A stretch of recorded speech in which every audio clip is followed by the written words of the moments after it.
ஹோட்டலில் செய்கிற மாதிரி சூப்பரான ஒரு வெண்பொங்கல் எப்படி செய்யலான்னு பார்க்கலாம். வீட்டிலே பண்ணோன்னா கொஞ்சம் நேரத்துலேயே கெட்டியாயிடும்.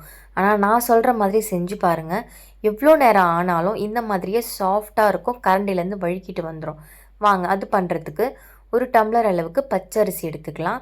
அதிலே பாதி அளவுக்கு பச்சை பருப்பு சேர்த்துக்கிறேன். சேர்த்து இதை தண்ணி ஊற்றி நல்லா டர்ட்லாம் போகிற அளவுக்கு வாஷ் பண்ணிக்கலாம்.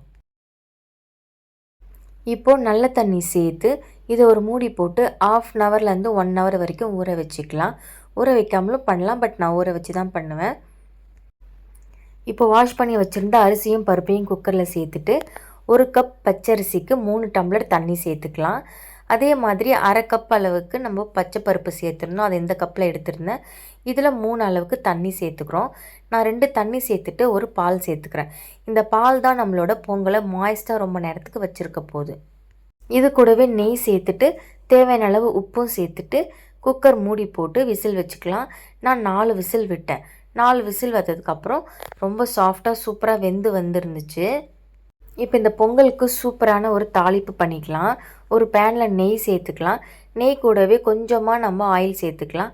ஃபுல்லே நெய்யில் பண்ணாக்கா கொஞ்சம் திகட்டுற மாதிரி இருக்கும், அதுக்காக தான். இப்போ பெப்பர் இந்த மாதிரி ஒன்றும் பாதியமாக உடச்சி வச்சுருக்கேன். அதை சேர்த்துட்டு கூடவே 1 ஸ்பூன் அளவுக்கு ஜீரகம் சேர்த்துக்கலாம். ஜீரகம் பொரிஞ்சு வந்ததும் பொடி பொடியாக கட் பண்ணி வச்சுருந்த ஜிஞ்சரை சேர்த்துக்கலாம். இப்போது 2 பச்சை மிளகாய் இந்த மாதிரி ஸ்லிட் பண்ணி வச்சுருக்கேன், அதையும் சேர்த்துட்டு கொஞ்சமாக பெருங்காயம் சேர்த்துக்கலாம். இப்போ ஒரு கைப்பிடி நிறைய கருவேப்பிலையும் இதிலேயே சேர்த்துக்கலாம். எல்லாம் பொரிஞ்சு வந்ததுக்கப்புறமா கடைசியாக நம்ம முந்திரி பருப்பு சேர்த்துக்கிறோம். முந்திரி பருப்பை சேர்த்துட்டு ஸ்டவ்வை ஆஃப் பண்ணிடலாம். இப்போ ரெடி பண்ண தாளிப்பை நம்ம பொங்கலில் சேர்த்துக்கலாம். சேர்த்து விட்டுட்டு அப்படியே கையோடு சூப்பராக நம்ம தாளிப்பும் பொங்கலும் ஒன்று சேர இந்த மாதிரி கிண்டி விட்டுடலாம். பார்க்கும்போதே உங்களுக்கு தெரியும் எந்த அளவுக்கு பொங்கல் சாஃப்டாக இருக்குன்னு. அவ்வளோதான், நம்மளோட ஹோட்டல் ஸ்டைல் பொங்கல் சூப்பராக ரெடி ஆகிடுச்சு. இது கூட சாம்பார், சட்னி எது வேணாலும் வச்சு சர்வ் பண்ணிக்கலாம். இன்றைக்கி நான் சட்னி வச்சுருக்கேன்.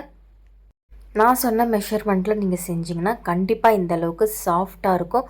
ரொம்ப நேரத்துக்கு மாய்ஸ்சரைஸாக இருக்கும். ட்ரை பண்ணி பார்த்துட்டு எப்படி இருந்ததுன்னு கமெண்ட் பண்ணுங்கள். மறக்காமல் நம்ம சேனலை சப்ஸ்கிரைப் பண்ணுங்கள். தேங்க்யூ ஃபார் வாட்சிங்.